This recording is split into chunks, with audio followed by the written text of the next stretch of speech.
오늘 저희가 함께 나눌 말씀은 여호수아 4장 10절부터 24절까지 말씀입니다. 여호수아 4장 10절부터 24절까지 말씀 함께 나누도록 하겠습니다.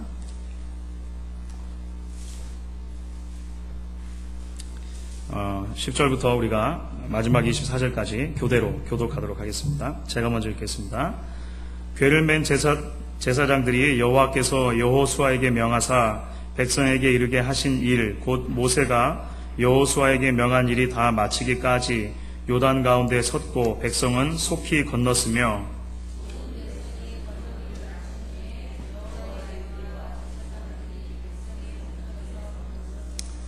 르우벤 자손과 갓 자손과 므낫세 반지파는 모세가 그들에게 이른 것 같이 무장하고 이스라엘 자손들보다 앞서 건너갔으니 4만 명 가량이라 무장하고 여호와 앞에서 건너가서 싸우려고 여리고 평지에 이르니라. 그날에 여호와께서 모든 이스라엘의 목전에서 여호수아를 크게 하심에 그의 생존한 날 동안에 백성이 두려워하기를 모세를 두려워하던 것 같이 하였더라. 여호와께서 여호수아에게 일러 가라사대 증거궤를 맨 제사장들을 명하여 요단에서 올라오게 하라 하신지라. 여호수아가 대제사장들에게 명하여 요단에서 올라오라 하매 여호와의 언약궤를 맨 제사장들이 요단 가운데서 나오며 그 발바닥으로 육지를 밟는 동시에 요단물이 본 곳으로 도로 흘러 여전히 언덕에 넘쳤더라. 정월 10일에 백성이 요단에서 올라와서 여리고 동편 지경 길갈에 진침해 여호수아가 그 요단에서 가져온 12돌을 길갈에 세우고 이스라엘 자손들에게 일러 가로되 후일에 너희 자손이 그 아비에게 묻기를 이 돌은 무슨 뜻이냐 하거든 너희는 자손에게 알게 하여 이르기를 이스라엘이 마른 땅을 밟고 이 요단을 건넜음이라. 너희 하나님 여호와께서 요단물을 너희 앞에 마르게 하사 너희로 건너게 하신 것이 너희 하나님 여호와께서 우리 앞에 홍해를 말리시고 우리로 건너게 하심과 같았나니. 같이 읽겠습니다.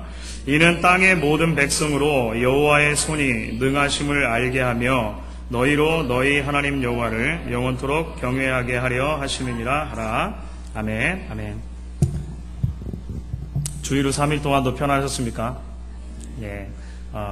또 수요일에 이렇게 뵙게 돼서 너무 반갑고 감사하고 기쁩니다. 오늘도 말씀을 통해서 하나님께서 우리를 위로해 주시고 또 우리에게 적절한 은혜로 도전해 주시는 그런 시간이 되면 좋겠습니다. 오늘은 이제 여호수아 4장을 마무리 이제 하게 되겠습니다. 그래서 4장 마지막 부분을 가지고 하나님을 아는 지식이라고 하는 제목으로 오늘 잠시 말씀을 나누고 또 함께 기도하는 시간 그렇게 갖도록 하겠습니다. 여러분께서는 한국이 낳은 세계적인 바이올리니스트 사라장이라고 들어보셨죠? 알고 계실 것입니다. 저도 사라장이 이거 필라델피아 출신이다 라고 하는 것, 그리고 두 부모님께서도 본래 다 음악을 전공하셨다라고 하는 사실, 그리고 사라장이 어렸을 때부터 이 바이올린의 이 두각을 나타내가지고 6살 때 이미 줄리어드 학교에 프랩이죠, 그러니까 입학을 했다. 이런 사실 정도를 제가 알고 있습니다. 얼굴도 알아요. 그래서 여러 사진을 놓고 사라장이 누구냐 이렇게 맞추라고 하면 맞출 수 있을 정도로는 제가 그 얼굴도 압니다. 문제는 뭐냐면 사라장은 필라델피아에 15년이나 무려 살고 있는 저를 모른다는 거죠.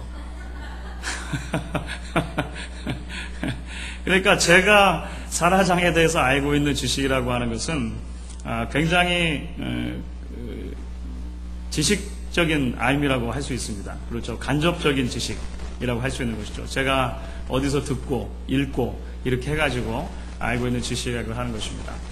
제가 지난주 주일날 저희 교회 집사님 가운데 어느 한 집사님 댁에 방문을 했습니다. 그런데 굉장히 놀라운 소식을 들었습니다. 그것이 무엇이냐면 바로 전날인 지난주 토요일날 그 집사님 댁에 사라장이 부모님과 함께 초대를 받아서 그 집에 왔고 같이 저녁 식사를 했다는 거예요. 끝나고 물어보세요. 누구신지는. 근데 하여간 그 이전부터 친분이 있으셨고, 그래서 시간이 잘 맞아서 사라장 가정을 그 집으로 초대를 했고 같이 저녁 식사를 했다는 것입니다. 그러면서 안 집사님께서 제가 앉아서 식사했던 바로 그 자리에 사라장이 앉아 있었다, 뭐 이렇게까지 이야기를 해 주셨습니다.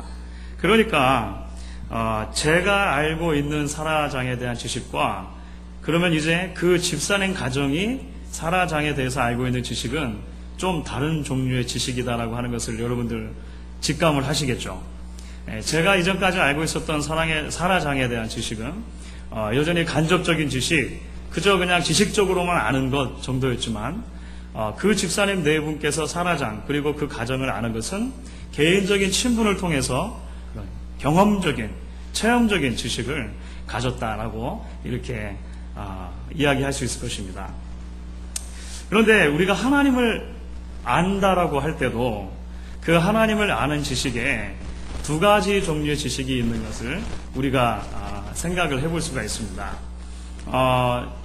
J.I. 패커라고 하는 목사님이 계십니다. 교수님이기도 하시고, J.I. 패커는 굉장히 훌륭한 기독교 서적을 많이 쓰신 목사님이십니다. 그 J.I. 패커 목사님의 책 가운데 아주 대표작 중에 하나가 뭐냐면 하나님을 아는 지식이라고 한국말로 번역이 된 Knowing God이라고 하는 책이 있습니다. Knowing God. 그 책에서 그 제임스 패커 목사님이 어떻게 그 하나님을 아는 지식에 대해서 구분을 하냐면, 우리가 하나님을 안다고 할 때 두 가지 지식으로 구분을 할 수 있다. 하나는 하나님에 대한 지식, Knowing about God 이라고 할 수 있는 하나님에 대한 지식이 있고, 또 하나는 하나님을 아는 지식, Knowing God으로 나눌 수 있다라고 이렇게 이야기를 했습니다. 그 차이점 이해가 되시죠? Knowing about God, 하나님에 대해서 아는 것은 그저 지식적으로 알고 있는 것입니다. 마치 제가 사라장을 알고 있는 것처럼 지식적으로 하나님에 대해서 알고 있는 것을 말하는 것이죠. 그것이 간접적인 지식이라고 하는 것입니다. 그러나 그것을 넘어서서 하나님을 아는 지식, Knowing God이라고 하는 것은 하나님을 개인적으로 경험하고 체험하고, 그래서 하나님을 인격적으로 알게 되는 그러한 종류의 하나님을 아는 지식이다라고 이야기를 하는 것입니다. 그러면서 이 패커 목사님이 하나님께서 우리가 하나님에 대해서만 아는 것에 머물고 있는 것을 굉장히 안타까워하신다, 이런 취지로 그 글을 쓰시고 이야기를 하셨습니다. 여러분, 오늘 우리가 함께 읽은 말씀을 보시게 되어지면 이제 이스라엘 백성들이 이 요단강을 완전히 건넌 장면, 그리고 그 이후에 언약궤를 메었던 그 제사장들까지도 완전하게 이제 그 요단강에서 빠져나오는 장면을 기록하고 있습니다. 그래서 이스라엘 백성들이 한 명도 빠짐없이 다 이제 요단강을 건너게 되는 것이죠. 그래서 요단강을 건너는 일이 이제 종결되는 것입니다. 이제 4장에서 끝나는 것이죠. 하나님께서 이러한 모든 기적을 일으키셔서 이스라엘 백성들로 하여금 요단강을 마른 땅같이 건너게 하신 이유와 목적이 무엇이냐라고 하는 것입니다. 우리는 본문을 계속 읽어가다 보면 그것은 바로 하나님의 백성들이 하나님을 알되 단지 간접적인 지식에 머무는 것이 아니라 하나님을 직접적으로 경험하고 체험적인 지식을 가지게 하기 위함이다라고 하는 것을 우리가 이제 발견하게 되어집니다. 오늘 본문을 우리가 이제 조금 더 찬찬히 살펴보면서 이제 어떤 말씀들이 기록되어져 있는가 보도록 하겠습니다. 오늘 우리가 마지막까지 읽었지만 여러분들 읽으면서도 직감하셨겠지만 19절부터 24절까지는 우리가 지난주에 살펴본 그 12돌의 이야기가 다시 반복되는 것입니다. 직감하셨죠?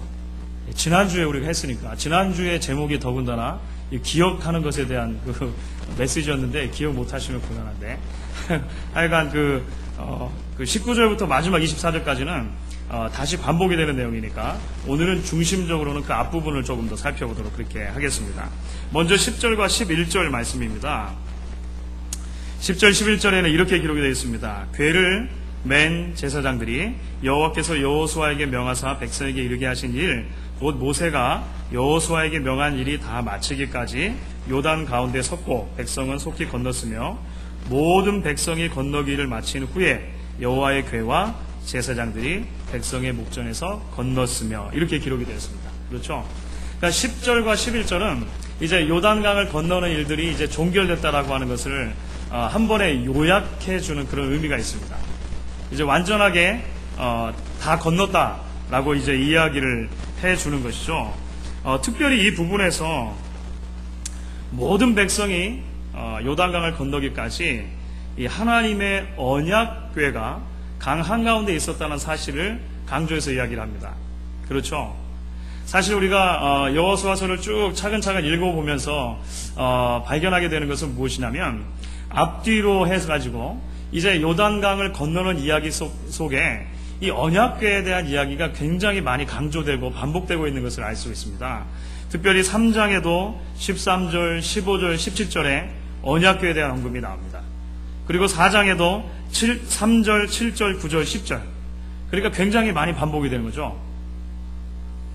성경에서, 특별히 구약 성경에서 같은 내용이나 같은 단어, 같은 구절들이 반복이 될 때는 그것이 중요하다는 의미가 있습니다. 그렇죠? 물론 지금도 우리가 중요한 것을 이야기할 때는 여러 번 반복해서 말하는 경향이 있습니다만 히브리인들, 이스라엘 백성들은 특별히 문학적으로도 중요한 것이 있을 때 여러 번 반복을 해서 기록을 해주는 경향이 있습니다. 언약궤가 그만큼 중요하다는 것이죠. 요단강을 건너는 이 모든 사건을 통해서 언약궤의 역할이 굉장히 중요했다는 것입니다. 그렇다면 언약궤가 왜 중요했을까요?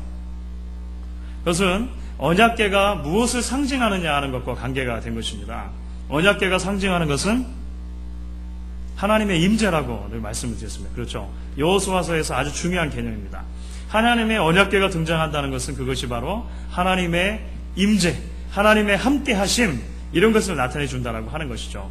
결국 요단강을 건너는 모든 이야기 가운데 하나님의 언약궤가 강조되고 있다는 사실은 지금 이 요단강을 이스라엘 백성들이 건너는 일이 누가 하시는 일이라고 하는 것을 강조하는 것이겠습니까? 예, 하나님이죠. 이제 좀 소리가 정돈이 됐습니까? 그래서 좀 비가 오는 줄 알았는데 여러분들이 다 저희를 집중해 주니까 감사합니다. 계속 집중해 주세요. 어떤 일이 있든지 간에. 예.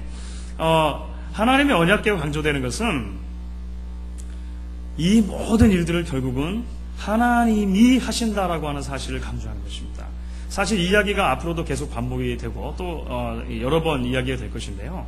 요단강을 건너는 것 사람이 만들어낸 것이 아니고 어쩌다가 우연히 일어난 사건이 아니고 하나님께서 치밀하게 계획하셨고 하나님께서 처음부터 끝까지 이루신 것이다 라고 하는 것을 강조해주는 역할이 있다라고 하는 것입니다. 이제 이러한 언약궤를 사이에 두고 이스라엘 백성들이 다 건넜다라고 하는 큰 단락이 마친 뒤에 우리가 이전에 들어봄직한 이야기 하나가 이제 그 다음에 따라 나옵니다. 곁들여져 있습니다. 그것이 뭐냐면 바로 12절과 13절에 나오는 루벤 지파, 갓 지파, 므낫세 절반 지파에 대한 이야기입니다. 어디서 많이 들어본 것 같으시죠? 루벤 지파, 갓 지파, 므낫세의 절반 지파 어디서 나왔었습니까? 1장에서 이미 나왔습니다. 1장에. 그렇죠. 1장에 이 두 지파 절반을 특별한 의미를 부여해서 기록을 하고 있습니다. 그 이유는 무엇이냐면 이 지파가 모세가 살아 생전에 그 모세와 맺었던 특별한 약속 때문에 그랬다 그랬죠. 모세와 조건을 하나 걸고서 이제 약속을 하게 되어집니다. 그래서 그 약속을 하게 돼서 이제 이 두 지파 절반은 가나안 땅이 아니고 요단 저편, 그렇죠. 그러니까 요단 동편에 이제 그들이 거할 기업을 이미 분배받았다. 이렇게 말씀을 드렸지 않습니까? 이전에 제가 지도도 보여드리고 막 했었는데 기억이 나십니까? 예. 그 두 지파 절반인 거예요. 그 두 지파 절반인 거죠. 그래서 여호수아도 이제 모세의 약속, 그 약속이 무엇이었냐면 앞으로 이스라엘 백성들이 요단을 건너서 가나안에 진입을 하게 될 때 두 지파 절반은 물론 앞으로 가나안 땅이 아닌 요단 동편에 거하게 될 것이지만 다른 형제 지파들보다 더 먼저 요단강을 건너가서 그들의 싸움을 함께 싸워주고 모든 지파들에게 땅이 다 분배된 이후에 다시 가족이 있는 곳으로 돌아가라. 이런 약속을 한 것 아닙니까? 그래서 1장에서 여호수아도 그 약속을 다시 한번 확인하고 좋다. 그러면 너희의 처자와 가축들 모든 재산들은 요단 이쪽에 남겨두고 이제 너희의 군인들만 남자들만 건너가자. 이렇게 약속을 한 것입니다. 오늘 이야기에서 이야기해 주는 것이 무엇입니까? 12절 말씀입니다. 르우벤 자손과 갓 자손과 므낫세 반지파는 모세가 그들에게 이른 것 같이 무장하고 이스라엘 자손들보다 앞서 건너갔으니 약속대로 행했다는 것입니다. 그렇죠.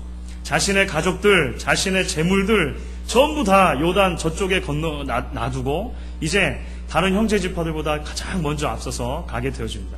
그리고 13절을 보시게 되면 이들이 먼저 쫙 건너가가지고요. 어디에 탁 서 있습니까? 여리고 평지. 14절에 보면 여리고 평지라는 말이 나오죠.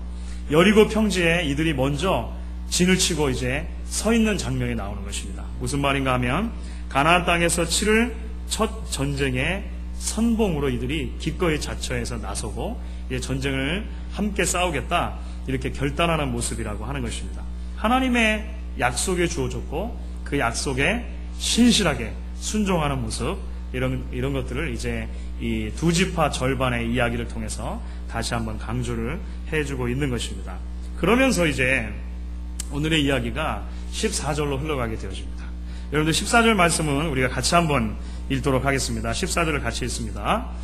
그날에 여호와께서 모든 이스라엘의 목전에서 여호수아를 크게 하심에 그의 생존한 날 동안에 백성이 두려워하기를 모세를 두려워하던 것 같이 하였더라.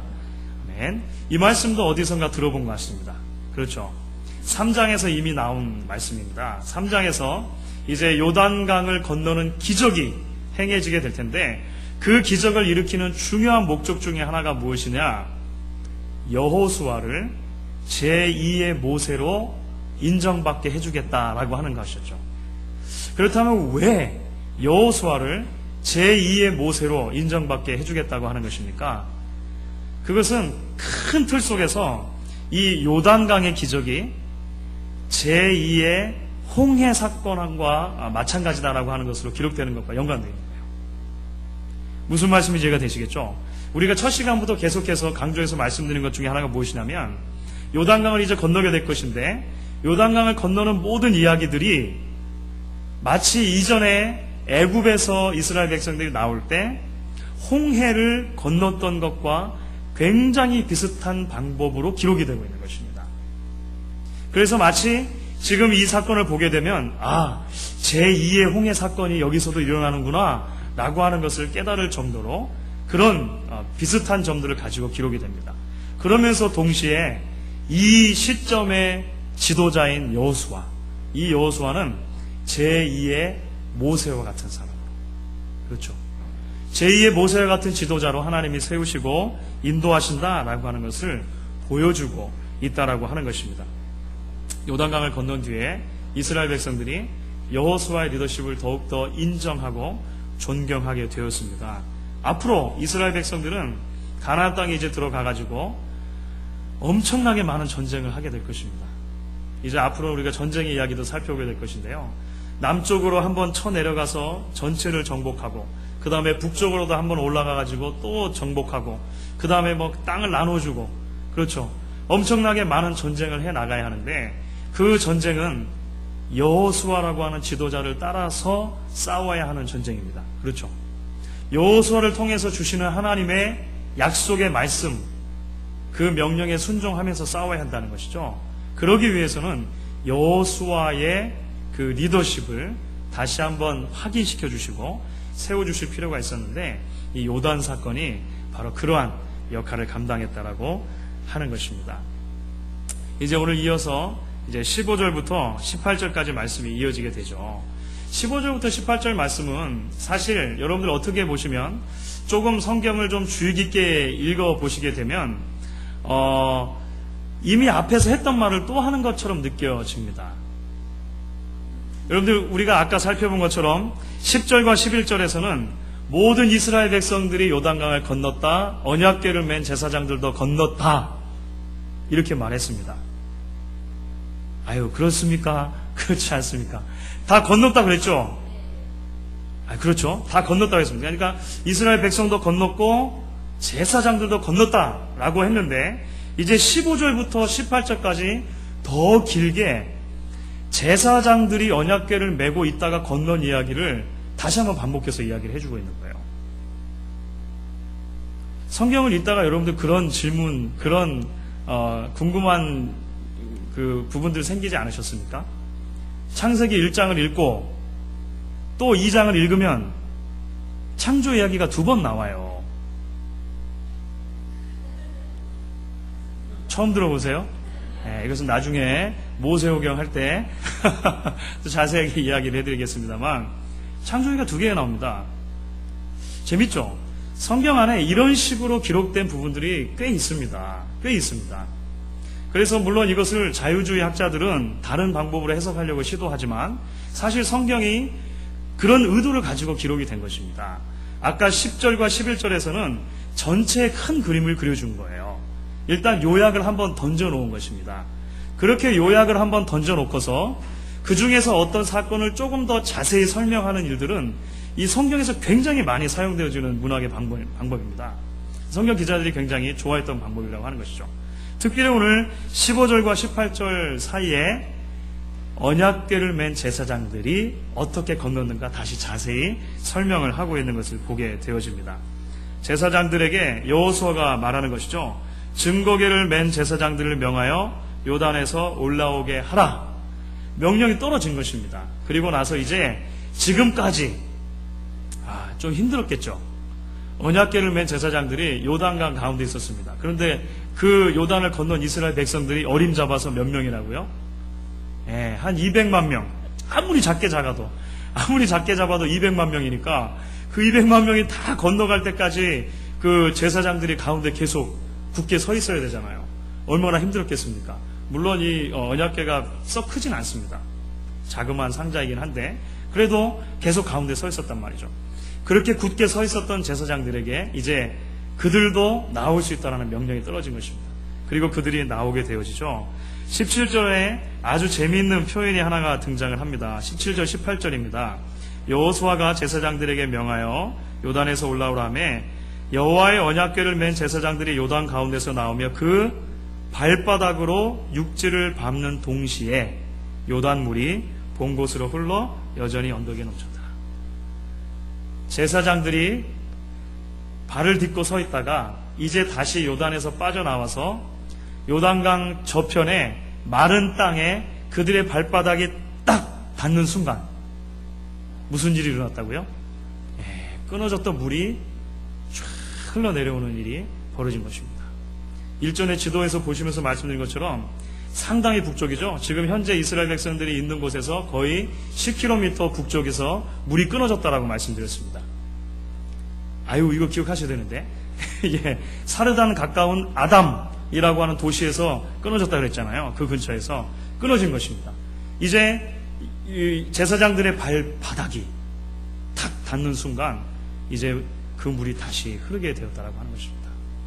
첫 번째로는 요단강이 끊어지고 다시 합쳐지는 사건은 절대적으로 하나님께서 하신 일이다라고 하는 것을 다시 강조하는 역할이 있겠죠.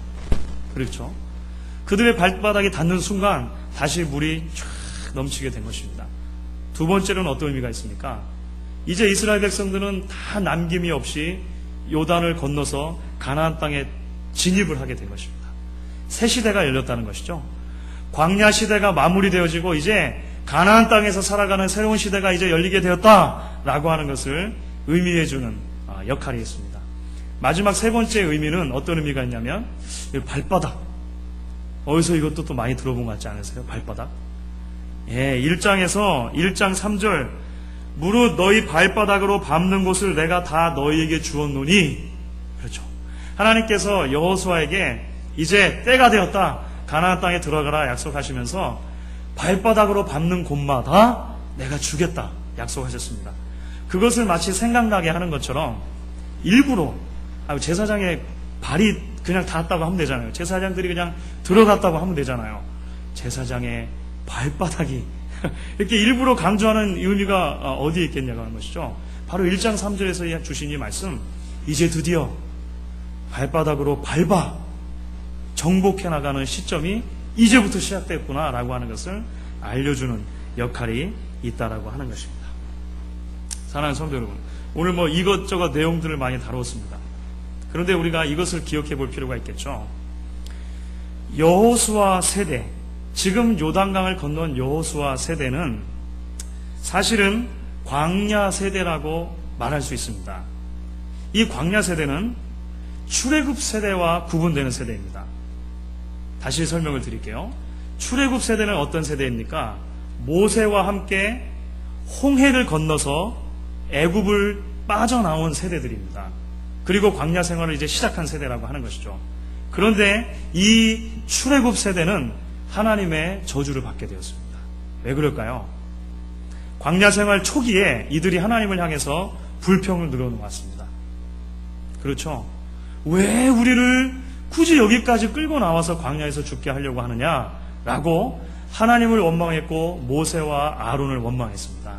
하나님께서는 그래서 이 출애굽 세대, 홍해의 기적을 체험했던 이 출애굽 세대를 광야에서 다 진멸하셨습니다. 오직 여호수아와 갈렙만이 남았단 말이죠. 광야 세대는 어떤 세대를 말하냐면 광야에서 태어난 세대를 말하는 것입니다. 광야에서 태어난 세대. 그러니까 이 광야에서 태어난 세대는 홍해를 경험했을까요? 안 경험했을까요? 홍해를 경험하지 않은 세대입니다. 홍해라고 하는 그 기적의 이야기는 옛날 이야기로만 알고 있는 것이 바로 이 광야 세대라고 하는 것입니다. 여기에 앉아 계시는 우리 성도님들 가운데서도 한국 전쟁 6.25를 경험한 세대와 경험하지 않은 세대로 우리가 굳이 나눌 수도 있을 것입니다. 경험하신 세대에 있어서는요, 6.25라고 하는 전쟁은 너무나도 체험적인 것이죠. 경험하지 않은 세대는 저와 같은 전후 세대이죠. 아무리 그 이야기를 전해 들어도 피부로 실감하지 못하는 것이 바로 이 경험한 것과 경험하지 못한 것의 차이인 것입니다. 제가 손을 들어보라고 말씀드릴 수는 없고 하여간 그렇게 나눠질 수 있지 않습니까? 경험한 것과 경험하지 않은 것은 엄청나게 큰 차이가 있는 것입니다. 광야 세대는 홍해를 경험하지 않은 세대였다고 하는 것입니다. 이제 하나님께서 이 광야 세대를 가나안 땅에 진입하게 하시는 거예요. 광야 세대를 가지고 하나님께서 새 역사를 써나가시는 것입니다. 그 새 역사를 써나가는 가장 초입에 하나님께서 어떤 기적을 주십니까? 요단강의 기적이죠. 제2의 홍해의 기적, 요단강의 기적을 주시는 것입니다. 간접적인 지식만을 가지고는 하나님을 섬길 수 없고 간접적인 지식만을 가지고는 피상적인 신앙생활을 할 수밖에 없기 때문에 하나님을 경험하는 그 체험적인 지식을 광야 생활 끝내고 이제 가나안을 들어가는 초입에 하나님께서 이스라엘 백성들에게 주기를 원하셨다라고 하는 것입니다. 그렇게 해야만, 하나님을 그렇게 체험해야만, 그렇게 하나님을 내 자신의 하나님으로 받아야만, 알아야만 이제 그들 앞에 놓여진 가나안 정복의 사명을 감당할 수 있기 때문에 그렇다라고 하는 것입니다.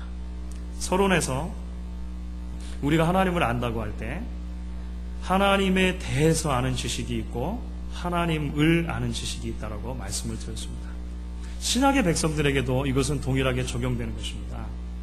우리가 하나님에 대해서 아는 것만 가지고 구원에 이르는 지식에 이를 수 없는 것입니다. 우리가 하나님에 대해서 간접적인 지식을 많이 쌓을 수는 있지만 아무리 하나님에 대한 많은 간접적인 지식을 쌓는다 하더라도 그것이 우리를 구원할 수 없고 그것이 우리를 하나님 앞에 하나님 원하시는 신앙으로 나아가게 할 수 없다는 것이죠. 하나님이 기대하시는 것은 어떤 신앙입니까? 하나님을 아는 것입니다. 하나님을 경험적으로 아는 지식을 하나님께서는 우리가 가지기를 기대하신다고 하는 것입니다. 그런데 하나님께서는 그렇게 우리에게 하나님을 아는 지식을 주시기 위해서 수수방관하고 팔짱 끼고만 계시지 않으셨다고 하는 것이 신약의 한결같은 가르침입니다. 마치 홍해가 갈라지는 것처럼, 마치 요단강이 갈라지는 것처럼 하나님께서는 놀라운 기적을 우리에게 베풀어 주셨습니다. 그것이 바로 예수 그리스도의 십자가이죠. 예수님께서 십자가에서 마치 홍해가 갈라지는 것처럼, 마치 요단강이 갈라지는 것처럼 자신의 몸을 가르시고 우리가 하나님께로 나아갈 수 있는 길을 열어주셨다는 것입니다. 신약성경은 그래서 우리에게 끊임없이 이제 이야기를 하고 증언합니다. 예수 그리스도를 통해서만 하나님을 아는 지식에 이를 수 있다라고 하는 것이죠. 그 예수를 통해서 하나님께 나아가고 하나님을 알게 되어주고 그 알게 된 하나님을 섬기게 될 때 그것이 더 이상 이제 피상적인 신앙이 아니라 능력 있는 신앙으로 하나님 앞에 설 수 있다라고 하는 것입니다. 우리가 오늘 말씀 앞에 솔직하게 우리 자신들을 내려놓고 우리 자신들을 비추어 보아야 할 것입니다. 우리의 신앙이 과연 피상적인 신앙에 머물러 있지는 않은가? 아니면 우리가 예수 그리스도를 통해서 하나님을 알게 된 구체적인 신앙을 가지고 있는가? 정말로 말씀을 통해, 기도를 통해, 그리고 예배를 통해, 찬양을 통해 예수님을 더욱더 깊이 알게 되어지고 그 예수님을 통해서 하나님을 알게 되어지는 놀라운 역사가 우리 각자의 심령 가운데, 우리 가정 가운데, 또 우리 교회 가운데 넘칠 수 있게 되어지기를 주님의 이름으로 간절히 축원합니다.